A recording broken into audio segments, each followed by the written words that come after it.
अस्सलाम वालेकुम ख़वातीन व हज़रात। तकरीबन आज से 8 महीने या 1 साल पहले, 10 महीने पहले किसी ने चेयरमैन पीटीआई इमरान खान से पूछा कि ये इलेक्शन कमीशन जो है, इलेक्शन कमीशन का जो चेयरमैन है यानी सिकंदर राजा, ये किसने लगाया था, क्योंकि ये आपके दौर में लगा। तो माशाल्लाह से उन्होंने, जब वो थे तो उस वक्त तो वो कहते थे कि वो मैंने सेलेक्ट किया है, लेकिन बाद में जब भी 8-10 महीने पहले की बात है, जब किसी ने पूछा उनसे कि इनको किसने लगाया था, तो उन्होंने कहा ये कमर जावेद बाजवा साहब ने भेजा था कि ये बंदा ठीक है, इसको लगा लो। तो उस दिन से और उससे पहले भी कई सारे वाक़यात से जिससे ये लगता था ये आदमी जो है ना, ये इलेक्शन कमीशन के लिए काम नहीं कर रहा, ये पाकिस्तान के लिए काम नहीं कर रहा। ये ज़ाहिर है उन्हीं के हाथों में खिलौना है जो तकरीबन पाकिस्तान में 90% इदारों के सरबराह जो हैं वो उन्हीं के हाथों में होते हैं। जिनके हाथों में होते हैं वो आपको पता है। तो सिकंदर राजा साहब पिछले 1.5 साल से हीले बहानों से इलेक्शन नहीं कराना चाह रहे, चाहे वो पंजाब और केपी के हों, और अब तो जनरल इलेक्शन की बात हो गई है, वो इलेक्शन नहीं कराना चाहते। उस इलेक्शन ना कराने के उनके पास 200 बहाने हैं।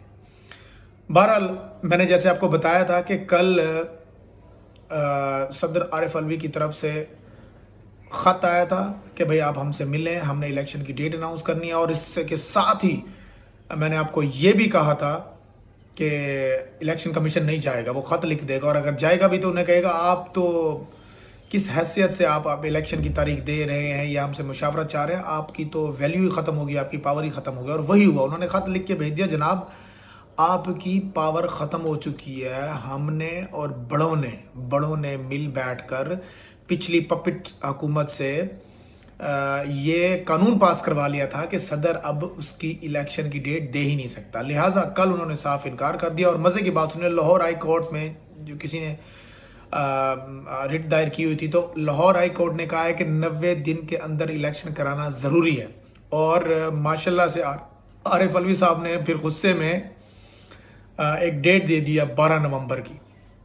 वो आदमी जो हमारे प्रेसिडेंट साहब हैं, उनको हर बात मौके के मुनासबत पे समझ नहीं आती, मौके के बाद याद आती है। उन्होंने पहले उन्हें कॉल की, उन्होंने इनकार किया, तो उन्होंने 12 नवंबर के लिए जनरल इलेक्शन के लिए डेट दे दी। अब उसकी क्या वर्थ है, लेकिन चूंकि साथ में लाहौर हाई कोर्ट ने कहा हुआ है, तो उम्मीद है कोई अच्छा रिजल्ट निकलेगा। एक तो ये बात तय हो गई। दूसरी बात ये कि कल तोशा खाना केस पे जस्टिस फ़ारूक साहब को, यानी इस्लामाबाद हाई कोर्ट के जो जस्टिस हैं, और उनके साथ एक और गुलजार, शायद मेरे अगर मुझे याद सही पड़ता है, तो वो एक जस्टिस ने, उन्होंने जो दोबारा सुप्रीम कोर्ट से होने के बाद ने जो कहा था कि आप इनका केस दोबारा सुने, उस पर बहस हुई। और जो रिमार्क्स सुन नहीं होंगे आपने ख़बरों से, तो उसमें उन्होंने कहा है कि कुछ ना कुछ तो टेक्निकली गलती हैं, लेकिन अमजद परवेज़ जो इलेक्शन कमीशन के वकील हैं, उन्होंने बहुत ज़ोर लगाया जी अब कुछ नहीं हो सकता। हालांकि कहीं ना कहीं वो अमजद परवेज़ भी मान रहे थे कहीं ना कहीं गलतियां हुई हैं फैसलों में। बहरहाल तो उन्होंने कहा कि आज हम 11 बजे दोबारा समाअत करेंगे, यानी 25 अगस्त को। और चीफ जस्टिस साहब ने इस बात को अप्रिशिएट किया कि इस्लामाबाद हाई कोर्ट ने हमारे कहने पर या हमारे मशवरे पर, हमारी सजेशन पर, हुक्म तो नहीं कहूँगा, तो उन्होंने दोबारा केस सुना। This is very appreciable. तो उन्होंने कहा है कि जी 1 हफ़्ता हम देते हैं, इस मतलब 1 हफ़्ते से मुराद है कि अगले हफ़्ते में वो तोशा खाना केस की समाअत करेंगे। तब तक इस्लामाबाद हाई कोर्ट को टाइम देते हैं कि वो क्या करते हैं। तो ये बात तो यूँ तय हो गई। अब आखिरी बात जो है वो है पाकिस्तान वर्सेस अफ़गानिस्तान के सेकंड ओडीआई मैचेस की, जो रात हुआ है और जिस तरह से हुआ है वो कमाल का है। इसके छोटे छोटे हिस्से मैंने बनाए हैं। पहला हिस्सा ये है कि सबसे पहले तो मैं अफ़गानिस्तान टीम को अप्रिशिएट करूंगा। बाय द वे, मैं अफ़गानिस्तान को एक तगड़ी टीम बनते हुए देख रहा हूँ। अब तक तो यही सूरत हाल है पिछले 2-3 सालों में। अगर हम देखें तो पाकिस्तान के साथ उनका पता नहीं क्या है। हमने उनको कोई तकरीबन 40 लाख अफ़गानियों को हमने यहाँ पनाह दी हुई है। वो वहाँ पे कारोबार कर रहे हैं, वो यहाँ पर प्राइवेट नौकरियां कर रहे हैं, वो यहाँ पे पढ़ाइयाँ कर रहे हैं। हमने उनका पूरी तरीके से साथ दिया हुआ है, लेकिन उनको पता नहीं हमसे क्या ख़ार है। और मैं सब अफ़गानियों की बात नहीं कर रहा, लेकिन कहीं ना कहीं अफ़गानियों को हमारे साथ कोई मसला है, पता नहीं क्या है, कोई समझ नहीं आती। बहरहाल तो अफ़गानिस्तान ने जहाँ पहले मैच में पाकिस्तान को अपनी बॉलिंग से हैरान परेशान किया, दूसरे मैच में उन्होंने पाकिस्तान को अपनी بیٹنگ سے حیران کر دیا. 200 پلس رنز کی اوپننگ پارٹنرشپ, جتنی تعریف کی جائے کم ہے.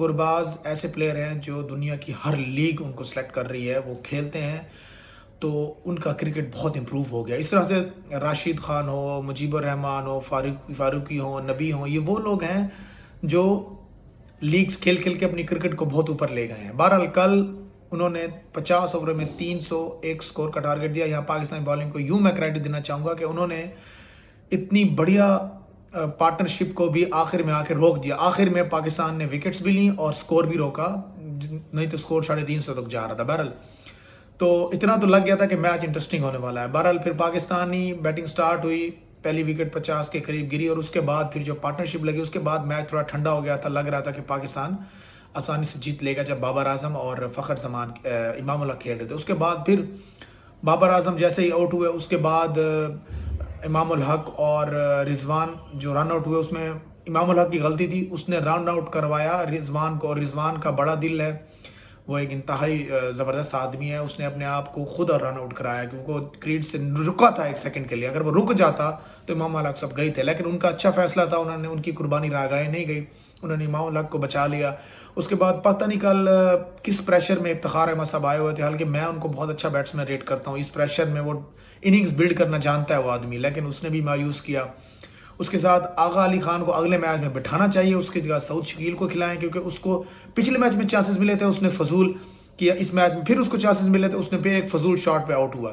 اسامہ کو پتہ نہیں کیوں بھیجا, انہوں نے کہا اچھا چھکے مار لیتا ہے, پتہ نہیں اس کی بال تو آدھے گراؤنڈ میں ہی کھڑی ہو گئی. شاداب خان ہمارے ہیرو ہیں. امام الحق نے بھی اچھی اننگ کھیلی, چاہے اس کو کوئی سلو اننگ کہے, جو مرضی کہے, بہرحال اس نے اچھا نبھایا. شاداب خان کی جتنی تعریف کی جائے کم ہے, اور ایون کہ حارث رؤف نے بھی اچھا ساتھ دیا. وہ جو 2-4 انہوں نے سنگلز نکالے نا, وہ بہت ضروری تھے. اور نسیم خان کو سلیوٹ ہے, اللہ تعالیٰ نے اس کو عزت دینی تھی اور اس کو عزت دی ہوئی ہے, اور انشاءاللہ آگے بھی دے گا. اور افغانستان کو جو ہے نا, اب رات کو ڈراؤنے خواب آئیں گے نسیم شاہ کو لے کر. نسیم شاہ نے کمال کی نہیں کھیلے یار, اس بندے کا کانفیڈنس کمال ہے. اور افغانستان کے امپائرز, کیونکہ ہوسٹ افغانستان ہے, امپائرنگ انہی کی ہو رہی ہے, بے شرمی کی حد ہے یار. اتنی بے شرمی, پوری دنیا آپ کو دیکھ رہی ہے, آپ نے نو بال نہیں دی. چلو, اور اس کے بعد جو رن آؤٹ کیا, وہ قانون بن چکا ہے کہ اب بالر ایسے رن آؤٹ کر سکتا ہے, لیکن جن کے اخلاقیات اچھی ہیں, جن کے نارمز ویلیوز ہیں جن کو, وہ ایسی حرکتیں نہیں کرتے. انڈیا یہ فضول حرکت کر چکا ہے بائی دا وے, اور انڈیا میل فیمیلز دونوں ٹیمز میں یہ کھلاڑی کر چکے ہیں, لیکن پاکستان نے کبھی ایسی حرکت نہیں کی, اور میں امید کرتا ہوں ایسی کبھی حرکت نہیں کریں گے. تو وہ بھی بلو دا بیلٹ حرکت تھی, لیکن جب آپ غلط نیت سے اور بغض کی نیت سے کسی کے ساتھ مقابلہ کرتے ہو نا, اور پھر بےمانگی کرنے بھی کوشش کرتے ہو, ڈس آنیسٹی کرتے ہو, تو اللہ تعالیٰ اوپر پھر ہیں, وہ انصاف کرنے والے ہیں, ان سے بیسٹ انصاف کرنے والا, جسٹس کرنے والا کوئی نہیں ہے. تو انہوں نے انصاف کیا, اور یقین کریں میری طرح کئی پاکستانی کو یہ یقین ہو چلا تھا کہ انہوں نے جو ایک نہیں 2 دفعہ انہوں نے دھوکہ دیا ہے, تو پاکستان یہ میچ جیتے گا, اور پاکستان جیت گیا. ان کو اپنی بے شرمی اور ڈس آنیسٹی یاد رکھنی چاہیے کہ کبھی بھی وہ 2 نمبری سے میچ نہیں جیت سکتے, اور پاکستان ان سے محبت کرتا ہے, ان کا خیال رکھتا ہے, بینگ اے مسلم.